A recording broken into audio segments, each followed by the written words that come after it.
ini mempunyai nilai M yang sama bermakna, kedua-dua, kamu akan buat sedikit rumusan lah, kesimpulan.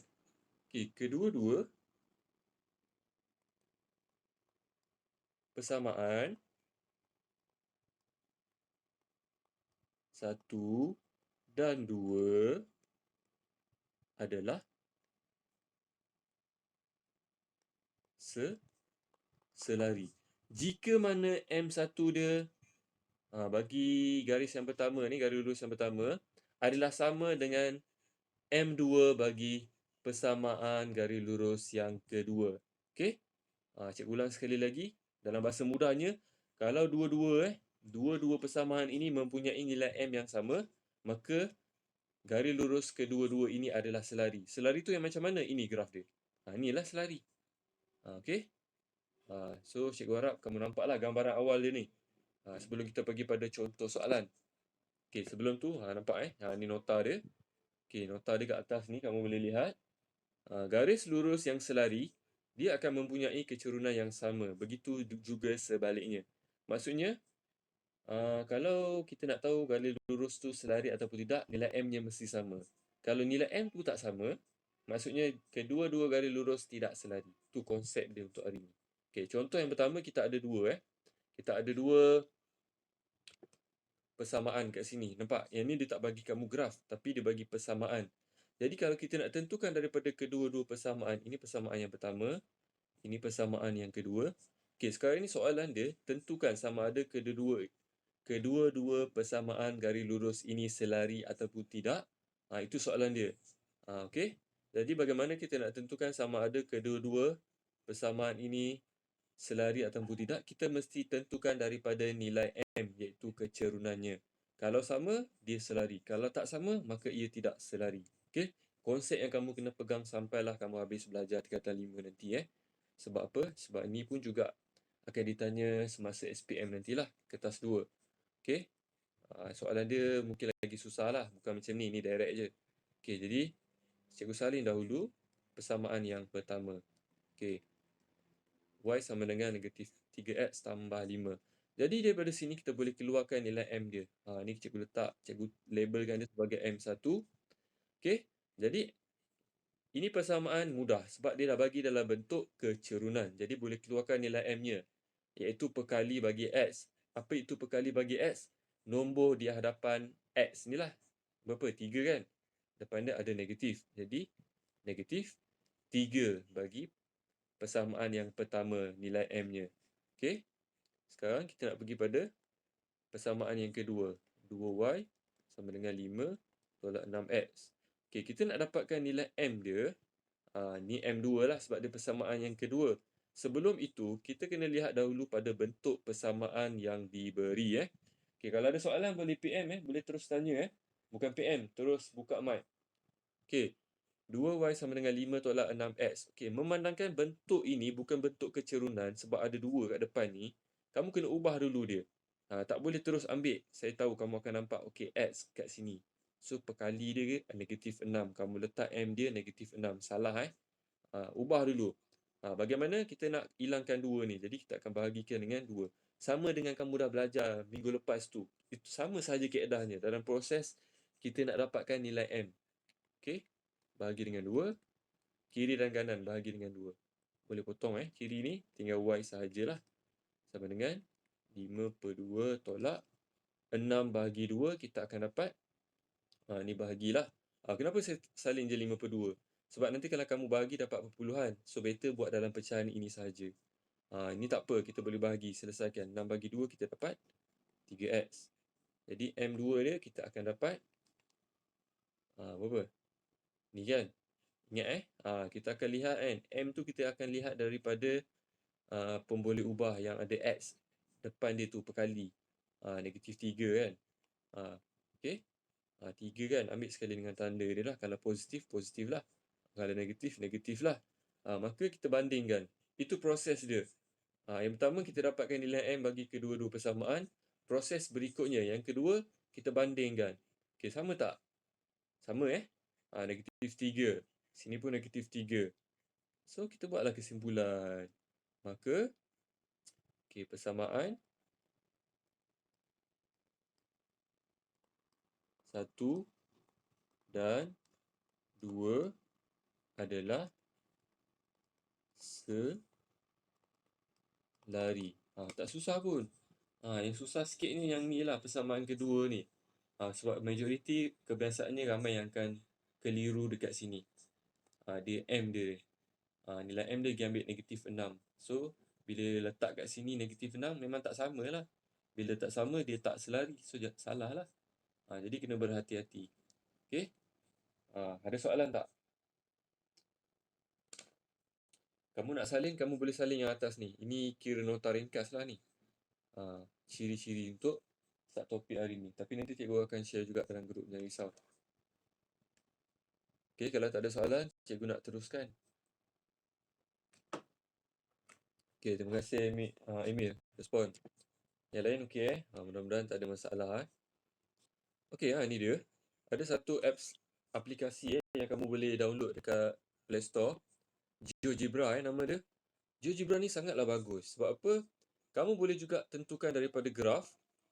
Kamu salin sahaja persamaan 1 persamaan 2 dalam aplikasi ini. Kemudian dia akan membentuk 2 graf pada paparan kamu. Okey, nanti cikgu akan tunjukkan sekarang. Okey. Kita ambil contoh yang ni y sama dengan negatif 3x tambah 5. Okay, cikgu akan masuk dalam aplikasi tu. Namanya GeoGebra sangat bagus. Boleh try lah kalau yang ada data lebih tu kan. Okay. Ni dia. Okay. Ni persamaan yang pertama tau. Kamu lihat dekat atas tu ada y sama dengan negatif 3x tambah 5. Okay. Jadi, mana dia punya graf yang merah ni? Ni. Ini ini dia punya graf. Macam ni. Okay, kemudian yang bawah ni kita ada yang 2y ni sama dengan 5 tolak 6x. Sorry. Okay, 5 tolak 6x ni. Dia punya graf yang warna oranye ni. Nampak? Jadi daripada graf ni kamu boleh nampak lah. Kedua-dua garis lurus ini dalam keadaan selari. Okay? Bagus ni. Aplikasi ni kamu boleh download dan kamu boleh cuba. Sangat membantu untuk subtopik yang akan datang pun dia akan membantu juga sebenarnya. Untuk melukis graf. Boleh jadikan rujukan dan panduan ni lah. Kita kalau ada sedikit kemampuan data internet, kamu boleh download dia membantu sebenarnya. Okay. GeoGebra kalau nak tanya, nak tahu lebih lanjut nanti boleh PM personal lah cikgu. Okay. Sekarang kita nak bagi contoh yang berikutnya. Kita ada dua juga persamaan. Kita ada y sama dengan 2x. Kemudian kita ada ni yang pertama. Kemudian kita ada 2y sama dengan 4x tolak 7. Ini persamaan yang kedua. Okay. Jadi kita akan keluarkan. Sebenarnya soalan ni minta kita tentukan sama ada kedua-dua persamaan ini adakah ia persamaan garis lurus yang selari ataupun tidak. Okey. Jadi kita kena dapatkan nilai M lah. Sebab M tu yang menentukan sama ada kedua-dua ini selari ataupun tidak. Kalau sama selari, kalau tak sama tak selari. Okey. Jadi kita akan dapatkan nilai M dulu untuk persamaan yang pertama. Okey. Jadi M dia senang je. Yang ni direct sebab dia dah bagi dalam bentuk kecerunan. So M dia adalah 2 lah. M1 dia 2. Kenapa 2? Sebab tengok pada perkali depan X. 2 kan? So 2 kat sini. Okey. So persamaan pertama tak susah. Persamaan kedua ni nampak dia menyukarkan kamu sedikit. Kenapa? Okey, ada seorang boleh respon tak? Boleh tak cikgu nak ambil nilai M kat sini? M2 dia 4. Tak boleh. Okey, kenapa tak boleh?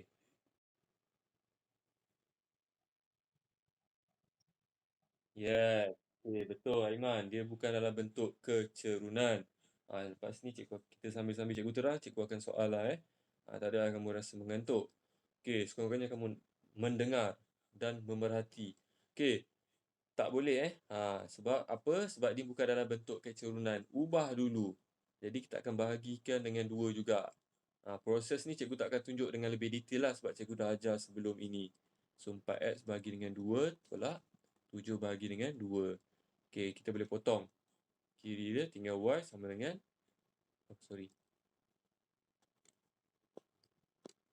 So kiri dia tinggal 2x tolak 7 per 2. Okey. So M2 dia adalah 2. Okey? So nampak? M1 dia sama dengan M2. Bolehlah tulis macam ni pun boleh. M1 sama dengan M2 iaitu 2. Okey, bila sama, maksudnya dia selari. Tu je.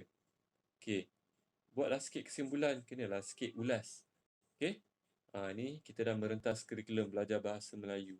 Okey, maka persamaan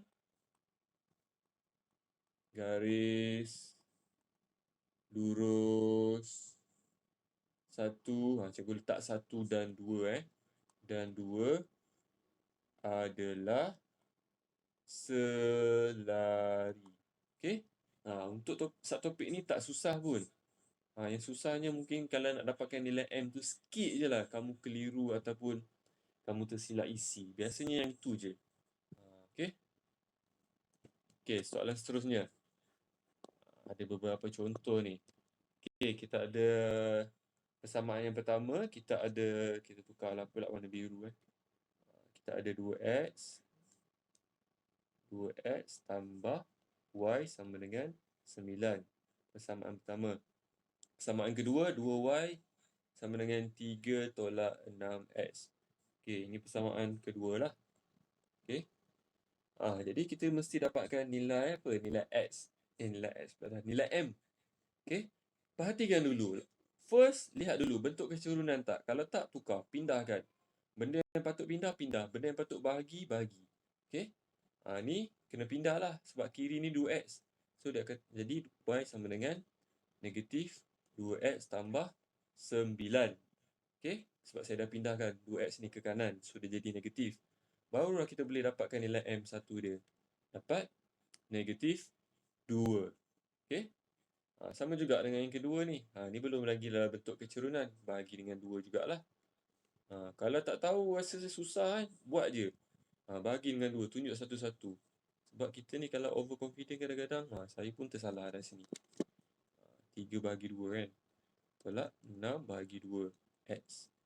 So, tinggal y lah. Nak boleh potong. So, sama dengan 3 per 2 tolak 6 bahagi 2 dapat 3x. Okey? Nanti ada yang tanya, cikgu boleh tak kalau 3 per 2 ni saya bagi dapat dalam bentuk perpuluhan? Pun boleh, tiada masalah. Tapi sebaik-baiknya kalau cikgu syorkan kamu nasihatkan buat je dalam bentuk pecahan ini. Okey? Kecuali kalau kamu boleh bahagi dengan tepat macam sebelah sini lah. Dapat 3 kan. So baru kita buat dalam bentuk inilah.